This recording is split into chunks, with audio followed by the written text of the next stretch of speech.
صدق اللہ مولانا العلی العظیم وبلغنا رسولہ النبی الکریم ونحن على ذلك لمن الشاہدین والشاکرین والحمد للہ رب العالمین. اللہم صلی علی محمد وعلی آل محمد. السلام علیکم دوستو، کیسے ہیں؟ امید کرتا ہوں خیر و عافیت سے ہوں گے. تو دوستو، میں آج آپ کی خدمت میں ایک بہت ہی پیارا بیان لے کر حاضر ہوا ہوں بآواز قاری حنیف صاحب رحمہ اللہ کی زبانی. تو آئیے سنتے ہیں اور استفادہ حاصل کرتے ہیں. کما صلیت علی ابراہیم وعلی آل ابراہیم انک حمید مجید. اللہم بارک علی محمد وعلی آل محمد کما بارکت علی ابراہیم وعلی آل ابراہیم انک حمید مجید. معراج النبی صلی اللہ علیہ وسلم کے عنوان پر کچھ عرض کیا تھا. سرکار مدینہ صلی اللہ علیہ وسلم کی تعریف، آپ کی ثنا خوانی کما حقہ کون کر سکتا ہے؟ جن کا ثنا خواں خود خداوند عالم ہو، ان کی تعریف کوئی کیسے ختم کرے گا؟ جن کے ذکر کے بغیر کلمہ پورا نہیں، جن پہ درود کے بغیر نماز مکمل نہیں، جن کے ذکر کے بغیر دعا کی قبولیت کی امید نہیں. قرآن کریم کی ہر آیت اور ہر صورت میں جس مدنی کریم صلی اللہ علیہ وسلم کا ذکر خیر ہو، کتنی بڑی عظمت اور کتنی بڑی شان ہے. قرآن کریم میں جتنی توحید کی آیات ہیں وہ امام الانبیاء صلی اللہ علیہ وسلم کے عقائد کا بیان ہے. جتنے احکام کے قرآن مجید میں تذکرہ ہے وہ سرکار مدینہ صلی اللہ علیہ وسلم کے اعمال کا ذکر ہے. سب کچھ قرآن کریم نے بتایا. اگر آپ پوچھیں قرآن کریم اس کالی کملی والے کا لباس بتا، آواز آتی ہے وَثِيَابَكَ فَطَهِّرْ، سرکار کا ماحول بتا، قرآن کہتا ہے وَالرُّجْزَ فَاهْجُرْ. کیسے کیسے القابات اللہ پاک نے بخشے. اگر کالی کملی اوڑھے دیکھا تو یا ایھا المزمل، اے کالی کملی اوڑھنے والے. اگر موٹی چادر اوڑھے دیکھا تو یا ایھا المدثر. جس کو مالک کائنات نے توحار یاسین کے سہرے پوائے ہوں، کیا شان ہے اس محمد عربی صلی اللہ علیہ وسلم کی. اللہ پاک ہمیں غلامی کی توفیق عطا فرمائے، قدر کی توفیق عطا فرمائے. یقین رکھو ہمارا ایمان ہے، کتنا ہی بڑا کسی کا عمل کیوں نہ ہو، سرکار کی شفاعت کے بغیر نجات ممکن نہیں. یہ وہ کلام الہی ہے جو سرکار مدینہ کو عطا ہوا، جو اللہ پاک کی زبان نے خود ادا فرمایا، جبریل امین نے لا کر سرکار کو دیا، سرکار نے زندگی بھر اس کی تلاوت فرمائی. آج جو میں نے آیتیں پڑھی ہیں ان کا خلاصہ یہی ہے. قرآن کریم میں اللہ پاک نے فرما دیا میرا محبوب جو تمہیں دے وہ لے لو، اور جس سے منع کرے اس سے ہٹ جاؤ. واتقوا اللہ، ڈرو میرے اس معاملے میں. اگر ایسا نہیں کرو گے تو تمہاری دنیا بھی برباد، تمہاری آخرت بھی برباد. پہلی امتوں کی بدعمالیوں کی وجہ سے ان کو دنیا ہی میں طرح طرح کی سزا بھگتنی پڑی. اس امت کو آخرت کے اوپر رکھ دیا گیا، جزا سزا سب کچھ وہاں ہوگا. کتنا خوش نصیب ہوگا وہ جوان جس کی قبر کے پاس سے مدنی کریم صلی اللہ علیہ وسلم گزرتے ہوئے فرمانے لگے اس قبر کے اندر لیٹا ہوا فلانا صحابی سورت ملک کی تلاوت کر رہا ہے. امام الانبیاء محبوب کبریا حضرت محمد مصطفیٰ صلی اللہ تعالی علیہ وسلم خچر پہ سوار ہیں. دو قبروں کے پاس سے خچر گزرنے لگا تو بدک گیا. آپ وہیں پر اتر گئے، ان قبروں کے پاس کھڑے ہو کر آپ نے دعا فرمائی. کسی درخت کی شاخ ٹہنی منگا کر اس کے دو ٹکڑے کر کے دونوں قبروں کے اوپر ایک ایک ٹہنی گاڑ دی. صحابہ کرام کو خطاب کر کے ارشاد فرمایا محمد عربی صلی اللہ تعالی علیہ وسلم نے او لوگوں، ان دونوں قبر والوں کو بڑا سخت عذاب ہو رہا تھا. آپ نے یہ بھی فرما دیا اس ایک قبر والے کو عذاب جو سخت میں نے دیکھا، میرا خچر بھی بدک گیا، اس کو پیشاب کی چھینٹوں سے نہ بچنے کی وجہ سے بڑا سخت عذاب ہو رہا ہے. آج لوگ جو نماز نہیں پڑھتے وہ کہتے ہیں چلو میرے کل کون سے کپڑے پلیت ہوں گے، پیشاب کیا اور یوں ہی کھڑا ہو گیا، نہ استنجا خشک کرتے ہیں نہ پانی سے استنجا کرتے ہیں، کئی بدبخت کھڑے کھڑے پیشاب کرتے ہیں۔ تو آقا مدنی حضرت محمد الرسول اللہ صلی اللہ تعالی علیہ وسلم نے فرمایا، صحابہ کرام کے سامنے فرمایا، اس دنیا میں فرمایا، اپنی حیاتی میں ہی فرمایا، لوگوں پیشاب کی چھینٹوں سے بچنے کی کوشش کیا کرو۔ اس قبر والے کو بڑا سخت عذاب پیشاب کی چھینٹوں سے نہ بچنے کی وجہ سے ہو رہا ہے۔ جس طرح بیٹھ کے پیشاب کرو، ہوا کے رخ پہ نہ بیٹھو کہ چھینٹیں اڑ کے نہ آئیں، نرم زمین پہ پیشاب کرو، چھینٹیں اڑ کر پیروں پہ نہ پڑیں، ایسی جگہ ڈھلوان کی طرح پیشاب کرو جہاں دور جا کے چھینٹیں پڑیں۔ لوگ اس کو گناہ نہیں مانتے، اور خصوصاً جو انگریز کے چیلے ہیں وہ تو گناہ ہی نہیں سمجھتے۔ لوگ احتیاط نہیں کرتے، ان چیزوں کے بارے میں سوچتے نہیں۔ آج کل پکی جگہ بن گئی، فلش بن گئے، وہاں بھی اس بات کا خاص خیال رکھو کہ پیروں پہ، وہ کہتے ہیں چلو جی کپڑے تو بچیں، پیروں پہ لگ گئے تو کیا ہے، یہ قبر کا عذاب پیروں سے لے کر سر تک جہاں بھی پیشاب کی چھینٹیں لگیں گی اسی کی وجہ سے شدید عذاب میں مبتلا ہوگا۔ دوسری قبر والے کے بارے میں ارشاد فرمایا محمد عربی صلی اللہ تعالی علیہ وسلم نے، او لوگوں اس مسلمان کو عذاب ہو رہا ہے اس کی چغل خوری کی وجہ سے۔ اس کو آج ہم گناہ نہیں مانتے، پیٹھ پیچھے گلہ کرنا، شکوہ کرنا، اس کے اندر عیب نکالنا، نقص نکالنا، اس کو ذکر کہتے ہیں۔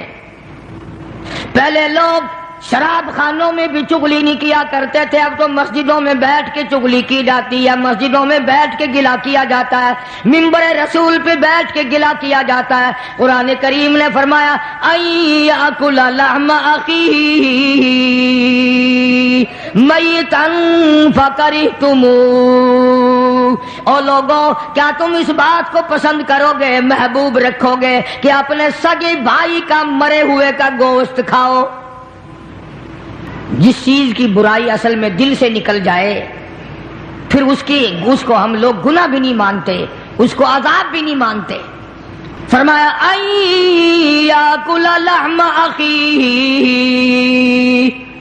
اپنے بھائی کا، مردار بھائی کا گوشت کھانے کے برابر ہے، اس کا گلہ کرنا، اس کا شکوہ کرنا، اس کی پیٹھ پیچھے چغلی کرنی۔ میتا فکرہتموہ، مردہ بھائی کا گوشت کھانے کے برابر ہے۔ قرآن کریم کہتا ہے واتقوا اللہ ان اللہ هو التواب الرحیم، ڈرو میری ذات سے، جو میں نے بتا دیا وہ پکا ہے، وہ اٹل ہے، وہ سچا ہے، اس کے خلاف ہو ہی نہیں سکتا۔ مدینہ منورہ میں اللہ پاک سب کو زیارت نصیب فرمائے۔ رمضان کا مہینہ تھا، دو عورتوں کو اتنا سخت روزہ لگا، مرنے کے قریب ہو گئی۔ کسی نے سرکار دو عالم صلی اللہ علیہ وسلم سے ذکر کیا کہ جی دو عورتیں ہیں، ان کو اتنا روزے نے تنگ کیا ہوا کہ وہ تو مرنے کو ہو رہی ہیں۔ آپ نے فرمایا روزہ تنگ کرتا ہے؟ روزے نے تنگ کیا؟ کہ جی ہاں۔ ان دونوں کو بلوا لیا۔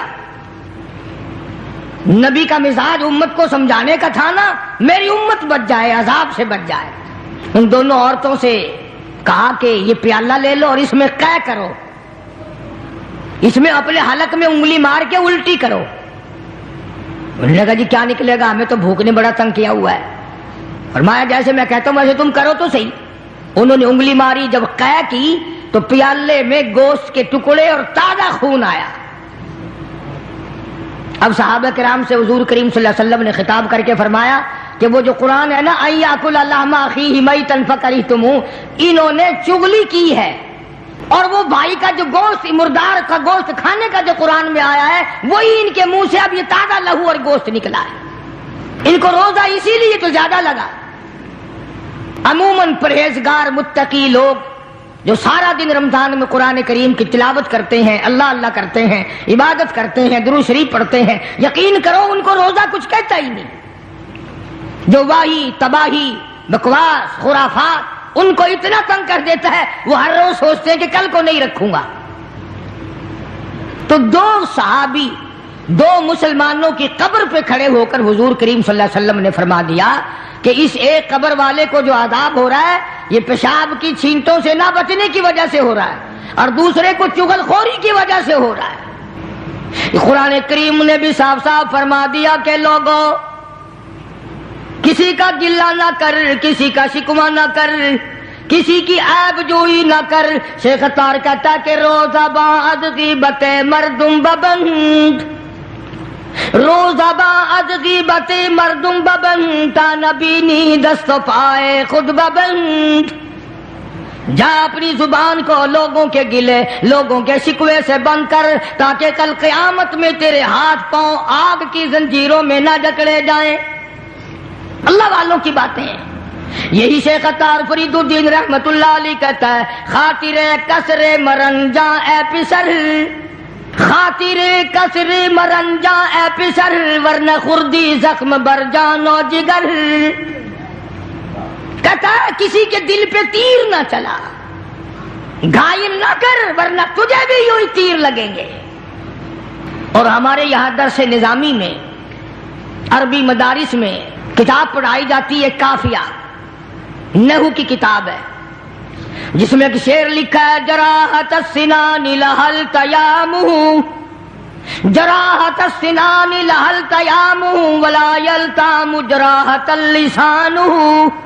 ترجمہ یہ ہے عربی شعر کا کہ تلوار اگر کسی کے مار دو تو تلوار کا زخم مل جاتا ہے، زبان سے کسی کو غلط بات کہہ دو اس کا زخم قبروں تک نہیں ملتا۔ اور یہی وجہ ہے کہ محمد عربی صلی اللہ علیہ وسلم نے ایک عجیب بات فرمائی، اللہ اکبر، کیا کیا اعزاز بخشے ہیں کالی کملی والے صلی اللہ علیہ وسلم کو میرے پروردگار نے۔ ارشاد فرمایا حضور کریم صلی اللہ علیہ وسلم نے لوگوں دو چیزوں کی ضمانت تم دے دو، ایک چیز کی ضمانت تمہیں میں دے دیتا ہوں۔ علل اعلان فرمایا، سرے میدان فرمایا، او لوگوں دو چیزوں کی ضمانت مجھے تم پکی ٹھکی دے دو، ایک چیز کی ضمانت تمہیں میں دے دیتا ہوں۔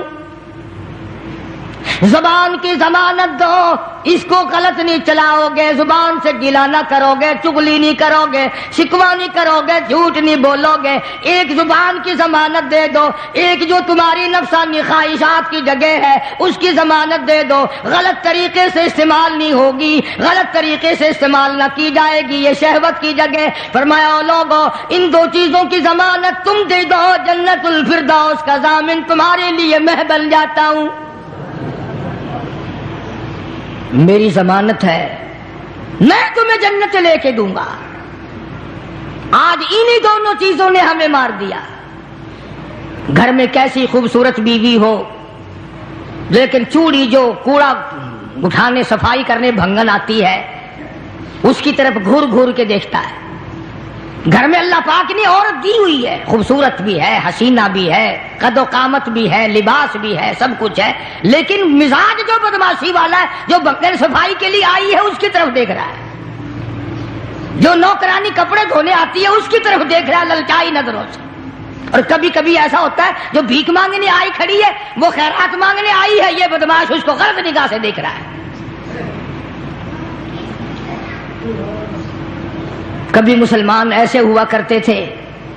سیدنا فاروق اعظم سبقید رضی اللہ تعالیٰ عنہ، خلیفہ ثانی کی حکومت کا دور ہے۔ مصر کے کرنل نے فاروق اعظم کو خط لکھا، میرے علاقے کے عیسائیوں نے بہت بڑی سازش کی ہے، سینکڑوں کی تعداد میں بڑی بڑی خوبصورت لڑکیاں جمع کی ہیں، لڑکیاں اکٹھی کی ہیں اور کوٹھی پہ چڑھا کر کے گانے بجانے کا پروگرام بنایا ہے، ڈانس کا پروگرام بنایا ہے، ناچ کا انتظام کیا ہے، اور فوج وہاں سے گزرے گی، لشکر مسلمانوں کا وہاں سے گزرے گا۔ عیسائیوں نے یہ سارے کا سارا اسی لیے جال بچایا ہے، مسلمانوں کے دلوں میں فرق آئے، بے ایمانی آئے، بدماشی آئے، اور گزرنے کا راستہ کوئی نہیں، لشکر کہاں سے گزاروں، میری رہنمائی فرماؤ، مجھے حکم دو میں کیا کروں۔ سبحان اللہ، فاروق اعظم رضی اللہ تعالی عنہ نے یہ نہیں فرمایا کہ کوئی اور راستہ تلاش کرو، یا ان عیسائیوں کو پکڑ کے مارو، یا ان کی لڑکیوں کے وٹے مارو، ان کو وہاں سے دھکا دے دو۔ کیا بات کہی جو آج میری تیری عقل میں آنے والی نہیں، میرے تیرے ذہن میں آنے والی نہیں، میری تیری سمجھ میں آنے والی نہیں۔ جناب فاروق اعظم رضی اللہ تعالیٰ عنہ نے خط لکھ دیا، مصر کے کرنل کو خط لکھا، جنرل کو خط لکھا، فرمایا او اللہ والے کوئی خطرے والی بات نہیں، سارے مسلمانوں کے لشکر کو اکٹھا کر کے، ساری فوج کو اکٹھا کر کے، تمام کے تمام کو اکٹھا کر کے سورۃ نور کی قرآن کریم کی ایک آیت سنا دے، اس کے بعد سب کو حکم چلنے کا دے دینا۔ قرآن کریم کی ایک آیت سنا دے۔ فاروق اعظم کا یقین ہے نا کہ مسلمان قرآن سن کر اس کے خلاف نہیں چلتا۔ اس قوم کا کیا بنے گا جس قوم نے قرآن کریم کو صرف مردوں کے لیے رکھ چھوڑا ہو۔ اگلے دن میں ایک جگہ گیا تو فوتگی میں ایک آدمی قرآن کریم اٹھائے ہوئے کھڑا تھا اور سارے کہہ رہے تھے کہ منجا چارپائی جو ہے جنازے کی، میت کو قرآن کے نیچے سے گزارو۔ میں نے کہا پھر کیا ہوگا کہ بس بخشش ہو جائے گی؟ قرآن کریم نے ایک آدمی نے اٹھایا ہوا ہے یوں ہاتھ میں کہ اس کے نیچے سے گزار دو۔ اور میں نے کہا خدا کے بندو، اگر قرآن کریم کے نیچے سے گزرنے سے نجات ہوتی تو بلال اپنا چمڑا نہ ادڑواتا، زنیرہ کی آنکھیں نہ نکالی جاتی، سمیہ کے چیر کر ٹکڑے نہ کیے جاتے، ابو بقیہ کی پسلیاں نہ توڑی جاتی، سعید ابن مسیب کو ٹکڑے ٹکڑے نہ کیے جاتے، اور سیدنا حسین رضی اللہ تعالی عنہ کا سارا خاندان پیاسا نہ جاتا۔ کافی دن ہو گئے، ایک اور جگہ فوتگی میں جنازے کے لیے جانے کا اتفاق ہوا تو سرانے قرآن کریم رکھا ہوا تھا۔ میت کی چارپائی جو ہے میت کے سرانے پہ رکھا ہوا، جہاں تکیہ رکھا جاتا ہے، وہ قرآن کریم نے اعلان کر دیا وَوُضِعَ الْكِتَابُ فَتَرَى الْمُجْرِمِينَ،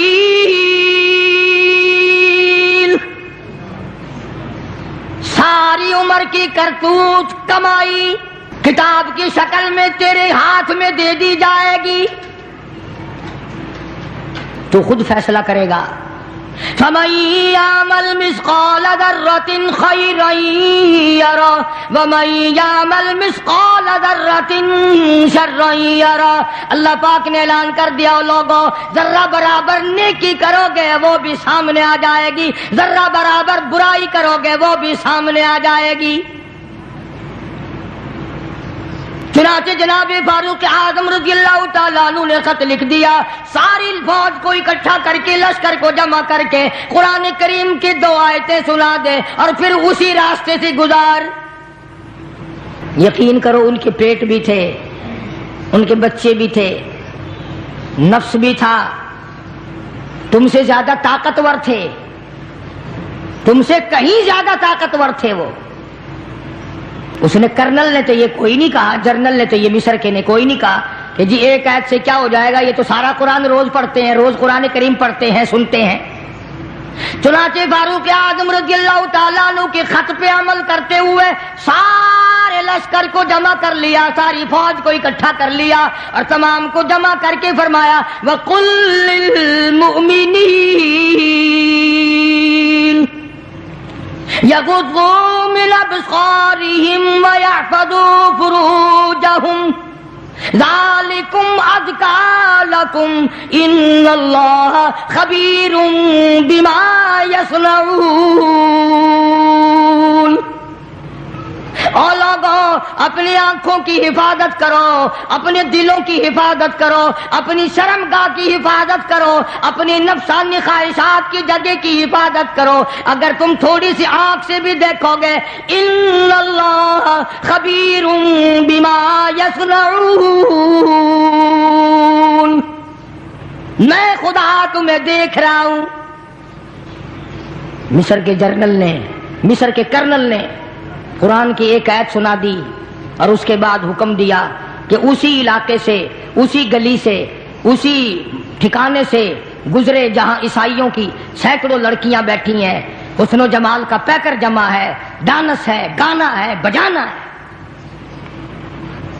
آج الٹا معاملہ ہو رہا ہے، جو ہم قرآن پڑھتے ہیں، پڑھاتے ہیں، سنتے ہیں، سناتے ہیں، جس گھر میں کبھی گانا بجانا نہیں ہوا، آج ٹی وی ٹیلی ویژن آ گئی، اس کی وجہ سے گانا بجانا ہو رہا ہے۔ گھر گھر میں وی سی آر کی ٹھنکار لگی ہوئی ہے، اور گھر والوں کا خیال بھی نہیں کہ گناہ ہو رہا ہے، بربادی ہو رہی ہے، بچیوں کے اخلاق تباہ ہو رہے ہیں۔ بڑے بڑے حاجی نمازی مولویوں کے گھروں میں وی سی آر آ گئے۔ ایمانداری سے خانے خدا میں بیٹھ کے فیصلہ کرو، ہمیں مرتے وقت ایمان کی رتی کیسے ملے گی؟ مسلمانوں کا لشکر گزر رہا ہے، فوج مسلمانوں کی گزر رہی ہے، لڑکیوں نے ڈانس کیا، گانا بجانا کیا، تالیاں بجائیں۔ اس لیے قرآن کریم نے فرمایا اپنی آنکھوں کی حفاظت کرو۔ آنکھ ابتدائی گناہ کرتی ہے، پہلا زنا آنکھ سے ہوتا ہے۔ جناب امیر عثمان رضی اللہ تعالیٰ عنہ کی خلافت ہے، مجلس لگی ہوئی ہے، ایک آدمی آ کے بیٹھا ہے۔ حضرت عثمان رضی اللہ تعالیٰ عنہ نے فرمایا لوگ کتنے برے ہو گئے، آنکھ کا زنا کر کے میری مجلس میں آ کے بیٹھتے ہیں، آنکھ کا زنا کر کے میری مجلس میں آ کے بیٹھتے ہیں۔ کسی نے فوراً اعتراض کر دیا وہی آئی ہے آسمان سے، تمہیں کیسے پتا چلا؟ جناب عثمان رضی اللہ تعالیٰ عنہ فرمانے لگے تمہیں کیا معلوم ہے، جب سے میری مجلس میں وہ آدمی آ کے بیٹھا ہے میری مجلس میں گناہوں کی بدبو مچ گئی۔ آج لوگ حرام خوری کو حرام خوری نہیں سمجھتے، بدماشی کو بدماشی نہیں سمجھتے۔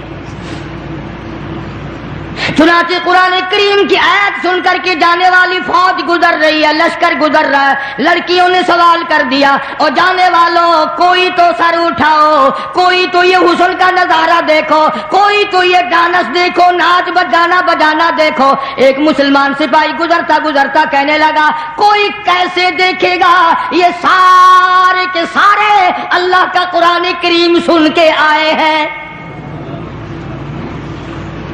ہم نے تو نہیں کبھی سنا۔ انہوں نے 2 آیتیں سنی، پورے لشکر میں پوری فوج میں ایک آدمی ایسا نہیں جو سر اٹھا کے دیکھے، جو آنکھ اٹھا کر کے دیکھے۔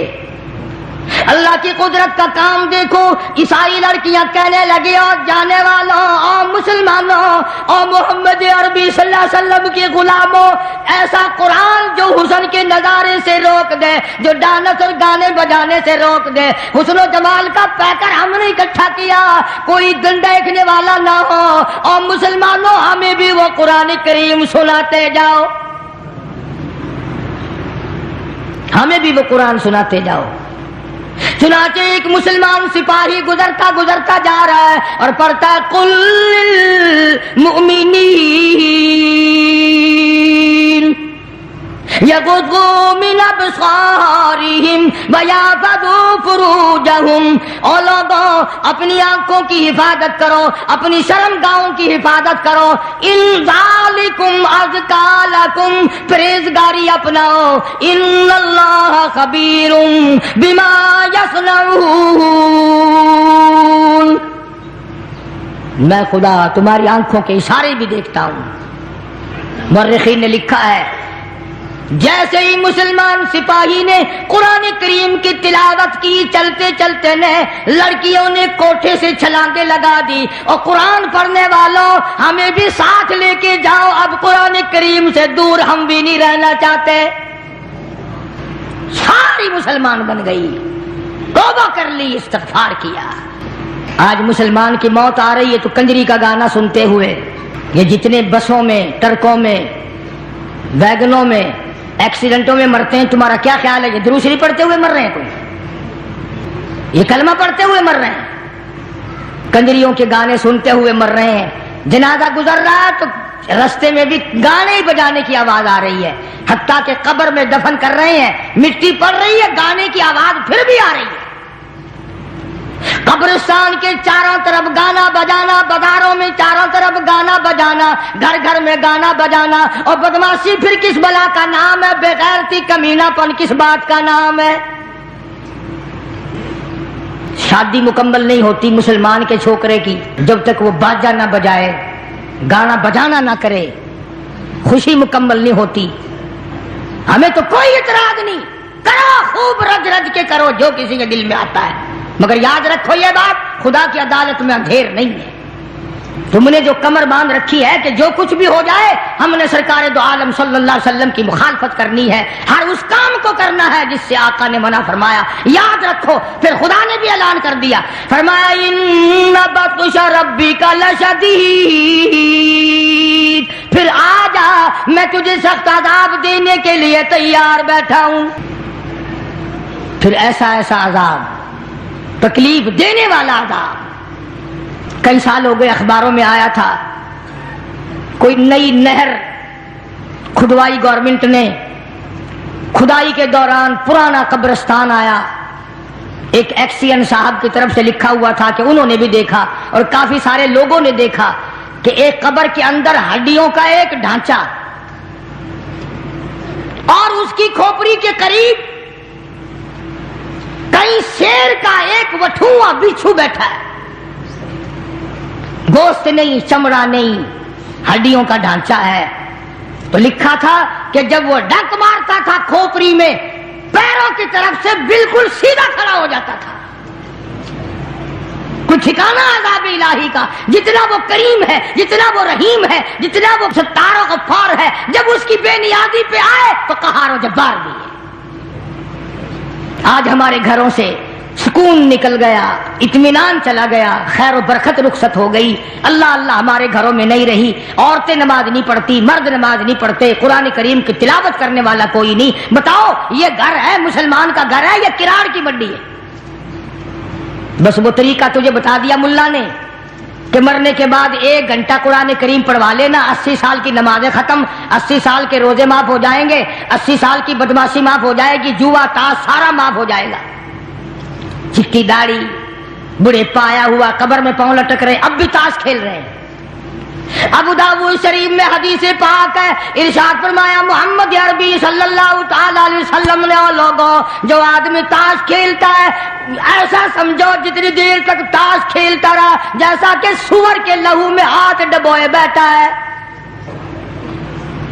اور اتنی سختی تو محمد عربی صلی اللہ علیہ وسلم نے کہیں بھی نہیں فرمائی کہ جوا کھیلنے والا، تاش کھیلنے والا سلام کرے تو اس کے سلام کا جواب نہ دو، اگر سلام کرے اس کے سلام کا جواب نہ دو۔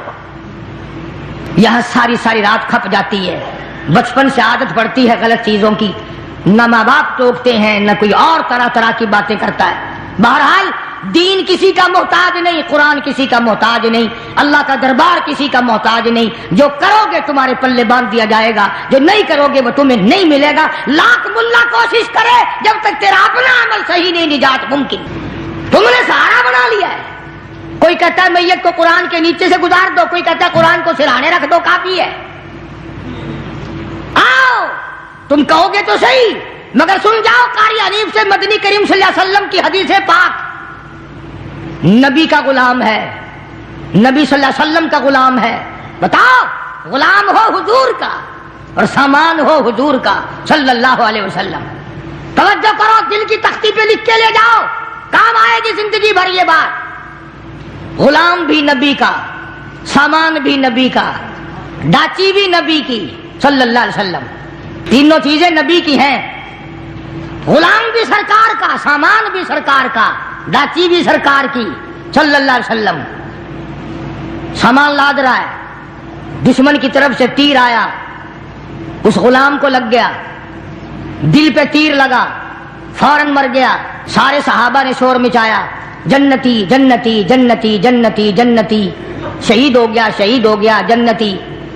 سرکار تشریف لائے، اللہ اکبر، سرکار مدینہ سب کا جو صلی اللہ علیہ وسلم تشریف لے آئے اور یوں دیکھا، فرمایا ہوا فی النار،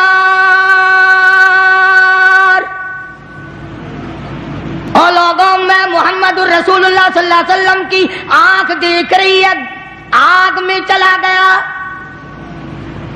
کمال ہے، غلام بھی نبی کا، سامان بھی نبی کا، ڈاچی بھی نبی کی، اور لاتا ہوا تیر کھا کے مر گیا، اب بھی شہید نہیں۔